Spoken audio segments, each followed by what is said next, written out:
Okay, so today we're looking at, this is going to kind of be a little bit of a review, but mainly an overview of the HP LaserJet the new M600 series. So they already have an M600 series, which is the M601 through the M603s. And really the printer series before that, the P4014 through the P4515s. These are almost all the same. The 4515 or the P4014s through that model and the M601 through 03s are all pretty much the same. They look the same. They take different cartridges and fusers, but I mean, throughout these models, you're going to be able to use a lot of the same stuff, like especially pickup rollers and transfer rollers. We do it all the time. But like most of the series, this is the entry level machine. They all look the same, but the difference is that you can only use the standard yield cartridge. So when it comes to you, it's going to have this stuff on here. It's going to have the seal. We're going to yank that right away.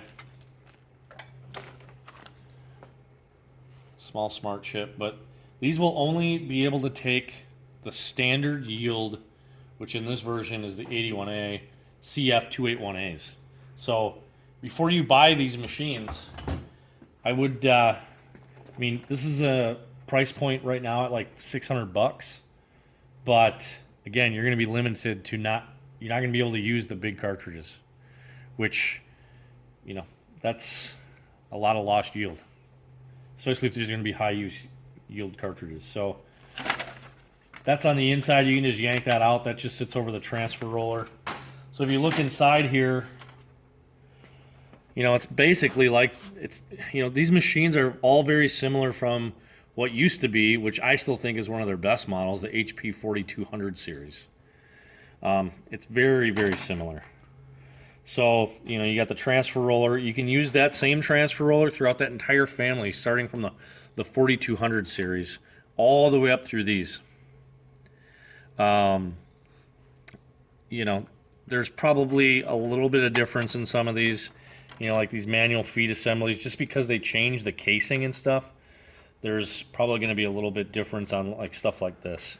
But you have the envelope feeder slot there.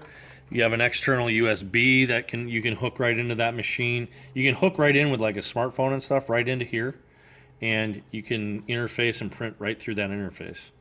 Not going to go through all that today, but that's some of the newer features. Like I think you could do that on the previous model of this too, but I don't know how much that is generally used in the real world. I don't really see it a lot.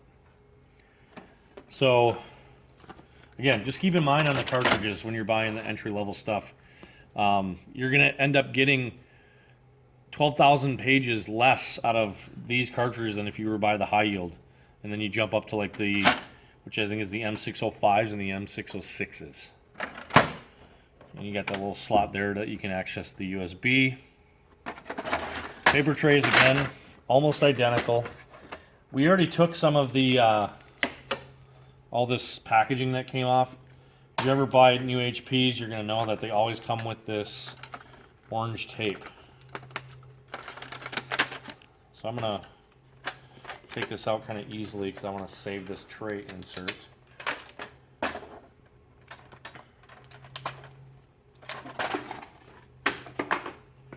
But, you know, they're all pretty much the same. They got that, you know, if you, again, all the way back to the 42s, they got these same kind of sliding mechanisms. They've got the same rollers, this whole mechanism, how all this works.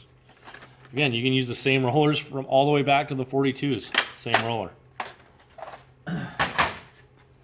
Same deal inside here. It's it's almost the identical setup. And you can use those same rollers, RM1 0037s and RM1 0036s. So one good thing I like about HP with some of the stuff, at least from the standpoint of, you know, they put these out and you can use a lot of the same stuff in them, but, you know, I just don't understand why they need to continually put the models out. But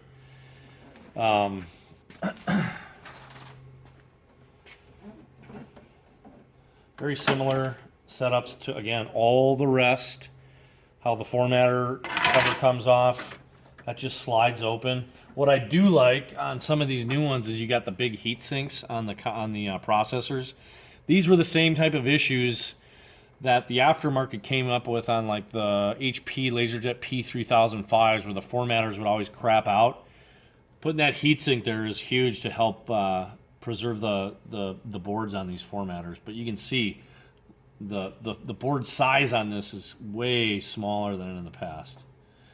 And unfortunately on these ones as well, I don't see any place to put an external Jet Direct card. So if this thing fails, you're replacing this whole board. Whereas the previous model, and maybe, I don't know if it's just indicative of the entry levels where you can't do that, but you can't put an external JD card in this. So that kind of sucks. So you got your USB, your Ethernet. Again, you can hook directly in via USB here too. This is probably also good for, on this new stuff like this, in order to do firmware updates, you need to update. The way you need to do the firmware updates now is you need to download the firmware to a little thumb drive and then load it on that way. Another complete pain in the ass, in my opinion. But the model before this is the exact same way. That's how you have to update the firmware on the model previous to this too. So I don't know. Some of the stuff, these directions that HP's been going with this has kind of been a pain. I would just rather, the firmware just be like you could do it before right over your network, but apparently they don't want you to do it that way. So I don't like that it doesn't come with the external JD cards. You don't know how many times we've had to use external JDs when the onboards fail, especially on the 4250s, P4015s. It's fairly common. So kind of sad to see that, but dust cover. These have been these dust covers. Probably 4 years down the road, you won't see any of these dust covers on any of these machines all the way back to the 42s because people just take them and chuck them. A lot of times they're just a pain in the butt, but that's that. Again, very similar to the last models that I've mentioned a bunch of times already. This back door just opens up, slides out. This can also act as an external paper tray. So if you're feeding oddball media through this machine, and what I mean by oddball media is like transparencies. You tell it's a transparency, it'll lower that fuser temperature, and instead of having like this wonky paper path for it to all bend through, you can just put it in the manual feed. So for example, if you're running a transparency, you'd put the transparency in the manual feed, and instead of running it in and then out with the possibility of it wrapping around the fuser, you just drop that back door and run it straight out the back door. And you can do that with labels and all kinds of stuff. But again, same kind of style as 42s and everything else. Just pops out with those two tabs. Easy peasy. And then the fuser just comes out really simply. Almost the exact same version, exact same look as the fusers that go all the way again back to the 42s. Pretty identical. So there's not a lot of new stuff that goes on with them. I mean, some of the gearing is different and how they have the gears set up, like they're offset gears. So hopefully that's better on wear, and these machines are notoriously get really loud. So hopefully this will cut down on noise and maybe that loud grinding noise that you hear, especially from the 42s. If you've worked on any 42s, you know about the swing plate issue. We've done literally, thousands of swing plates over our lifetimes, over this whole span of the business. If you look in here, it's got a big, substantial swing plate comparatively. And maybe that might help too, just being larger surface area. So that's a huge swing plate gear. Although we haven't had as many swing plate issues in the other models as we did in the 42, so they kind of got that fixed. But some of these newer ones can get louder, especially with the speed. These things print at this model I think prints at almost 65 or 70 pages per minute, something like that. So I'm going to slide that in. Just push it in like so, make sure it clicks. So, I mean, that's really that's really it for just kind of going around the machine. Like I said, very, very similar to the to previous models. This is where if you wanted a stacker, you'd stick a stacker on this thing, like a big hang-off stacker that you could do collation and stuff like that.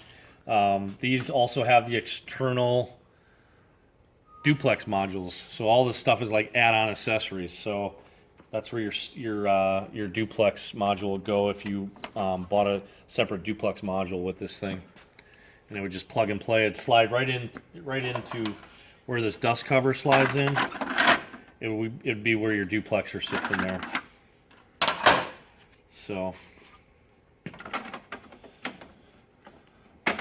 and we also were commenting on before we started the video of the white color of these machines, and this has gone really white comparatively to the others. So HP is really notorious for their discoloration of their paneling. A lot of other manufacturers have discoloration, but HP is pretty notorious for that. We paint all our old machines, so it's not that much of an issue, but when you have like, I'm just gonna put this door back on. If you look here now, I don't know if the lighting's good enough, but if you look on this top section here, it's got like these like ribbed lines and all that stuff in there, and this is really deep pocket back into here underneath this. This would be a little bit more difficult to paint. We haven't obviously stripped this down yet to bare printer chassis, but and we're not going to do that in this video, or probably any in the upcoming future at this point. But I don't know, we might do that. We might do some tear down and just see what it's all about. But we're going to power it up now just to give you a quick look at how fast this thing prints. I'm going to plug it in, just boot it up. So when you get it, you're probably going to have to go through a whole little thing here. I'm not going to pull this off. I'm going to grab paper while this boots, but it's probably going to ask for like country information and so on and so forth.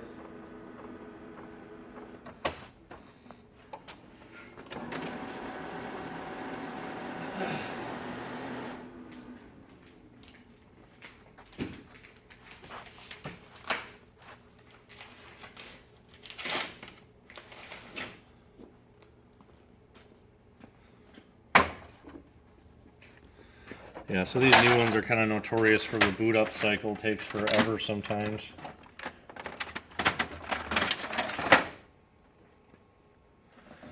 Curious to see how loud this one will be in comparison to the others.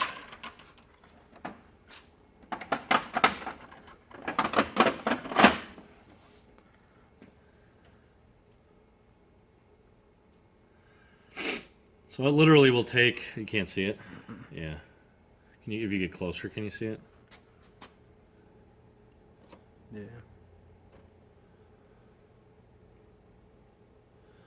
See, this is what these things do. They go through these initial, what if you turn it a little sideways there? Probably see it better that way. So these things are notorious for this. Like I said, initializing, they go through all these startup steps now, and like, if you have to power cycle these things, it can sometimes take 5 minutes just to boot them back up, especially the color machines.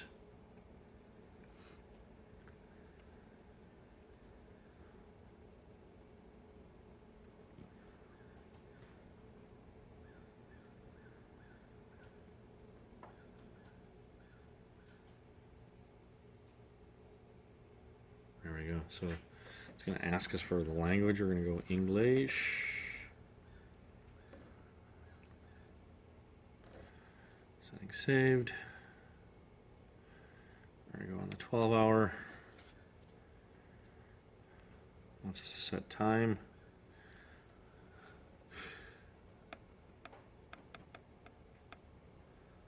Oh. 3:01.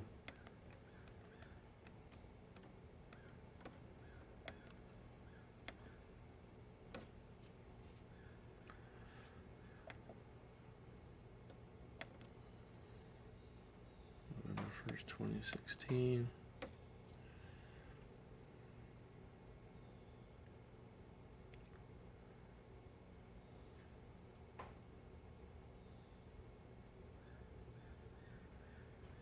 And there it is.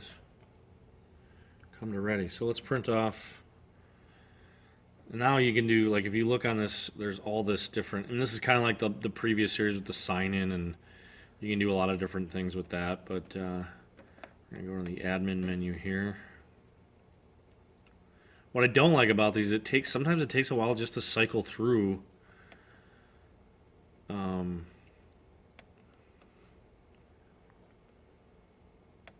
To cycle through these menus.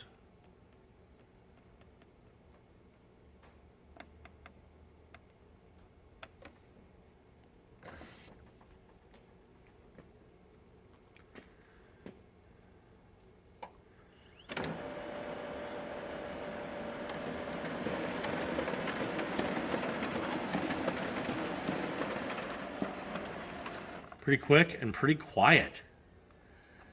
I think they've done something with that gearing in the back that has really quieted down these machines. I think that was one of the big complaints. Like the HP 4200 series is just a loud printer. And so were the 4015s, and you know, these other ones are pretty loud too, but they've I think they've really worked on kind of quieting the machines down. So I'm just going to do a real quick print here of quite a few things on the reports, just to get an idea of kind of what the speed is on this thing.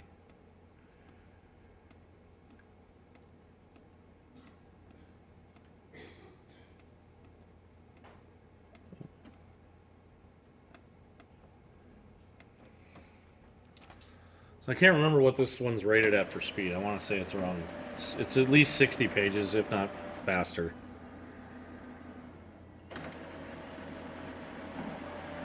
And again, this is the intro version, this is the M604, so it might be a little slower, at least from the processing side too. That's pretty quick.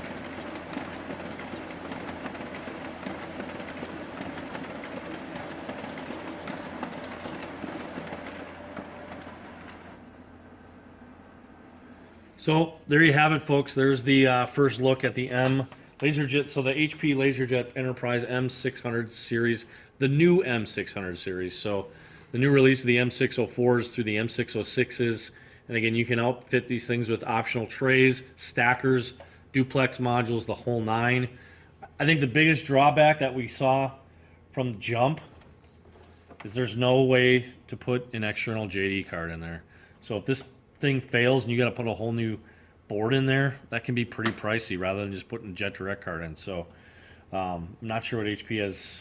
I'm not sure. We'll see how this kind of shakes out as these machines get put out into the field and into use. But kind of surprised at seeing that on these models. So entry level, this will cost you about $600 to get into.